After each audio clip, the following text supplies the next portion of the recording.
नमस्कार, अमर उजाला.com में आपका स्वागत है। मैं हूं आपके साथ पल्लवी और आज बहुत सारी ऐसी खबरें हैं जिसे आपके सामने साझा करना जरूरी है। और आज हम बात करेंगे कोविड-19 की कि किस तरीके से लगातार कोशिशें चल रही हैं कि वैक्सीन बनाया जाए और उस वैक्सीन को बनाने के करीब भारत पहुंच चुका है। आज की एक बहुत बड़ी खबर है ये। इस खबर के बारे में मैं आपको बताऊंगी। इसके साथ ही ये भी बताऊंगी कि स्वीडन ने जो लॉकडाउन नहीं किया और स्वीडन ने दिखाया लॉकडाउन नहीं तो ढील से भी कोरोना थम सकता है। कुछ इस तरीके की बातें सामने आई हैं और ये भी कि यूपी में जो शराब की बिक्री है उसने एक दिन में सारे पुराने रिकॉर्ड तोड़ दिए हैं। तो बहुत सारी ऐसी खबरें, लेकिन उससे पहले मैं आपको बताना चाहूंगी कोविड 19 की दवा बनाने के करीब किस तरीके से भारत पहुंच गया है और आईआईसीटी का इस पर काम कर रहा है। दरअसल हैदराबाद स्थित इंस्टीट्यूट ऑफ केमिकल टेक्नोलॉजी यानी आईआईसीटी ने रेमडेसिविर के लिए प्रमुख प्रारंभिक सामग्री को संश्लेषित किया है। ये सक्रिय दवा घटक विकसित करने की दिशा में पहला कदम है। अब अगर हम बात करेंगे रेमडेसिविर की, तो दरअसल ये वो दवा है जो इबोला वायरस के खात्मे के लिए काम आ रही थी। तो इस दवा पर भी अब प्रयोग चल रहा है और कहा जा रहा है कि इसको बनाने के बाद कुछ ऐसी चीजें हैं, अगर इसको ट्रायल शुरू कर दिया जाए तो हो सकता है कि कोरोना खत्म हो जाएगा। हालांकि अभी तक इसकी कोई दवा नहीं बन पाई है कोविड 19 की और उसकी कोशिशें लगातार चल रही हैं। जो दुनिया भर के वैज्ञानिक है वो लगातार कोशिशें कर रहे हैं कि जल्द से जल्द ये दवा बन जाए।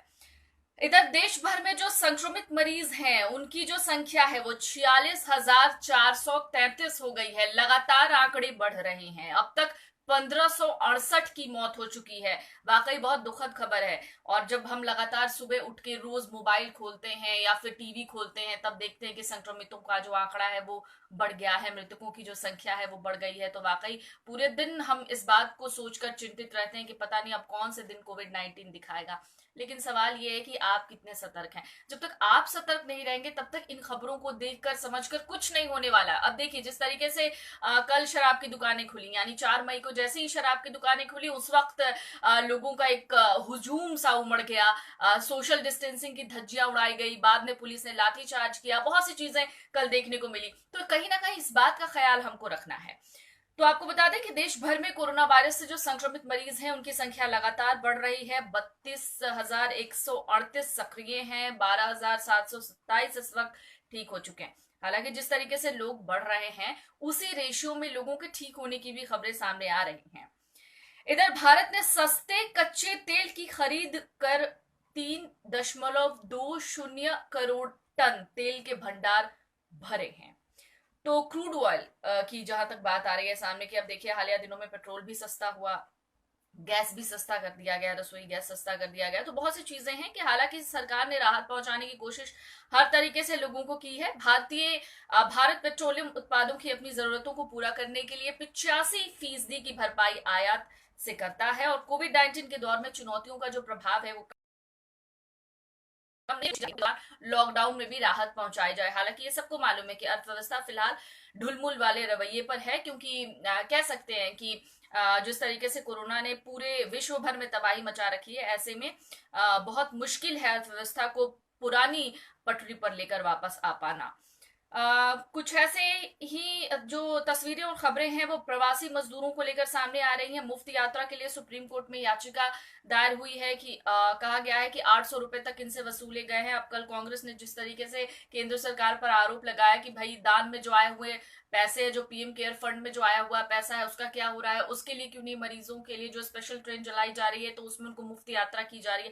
तो कल कल बहुत इन चीजों को लेकर हवा मचा और उसके बाद जो है उसके बाद मुफ्त यात्रा के लिए जो प्रवासी मजदूर है वो मुफ्त में यात्रा कर सकें और अपने घर जा सके, उनको किसी तरीके का चार्ज ना देना पड़े।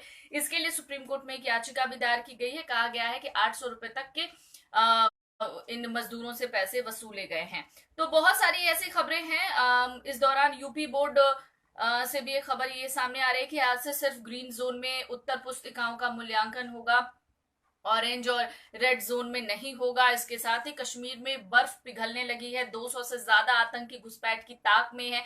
बहुत सारी ऐसी खबरें हैं। आज विश्व अस्थमा दिवस भी है। अस्थमा के बारे में आप सब लोग जानते होंगे। हालांकि अगर किसी को भी अस्थमा है यानी सांस संबंधी परेशानी है तो कोरोना बहुत जल्दी अटैक करता है, ये आपको मालूम होगा। इसलिए अपना ख्याल रखिए, सतर्क रहिए। फिलहाल इस खास बुलेटिन में इतना ही। मैंने इस दौरान की कि मैं एक एक खबरें आप तक पहुंचा दूं। हालांकि अगर कुछ खबरें ऐसी छूट गई हैं, आपको लगता है कि कुछ और भी आप जानना चाहते हैं, तो अमरुजाला.com के पेज पर जाइएगा, एक एक करके खबरों को स्लाइड कीजिएगा, पढ़िएगा, वहां पर तमाम जानकारी आपको मिल जाएंगी। फिलहाल इतना ही, नमस्कार।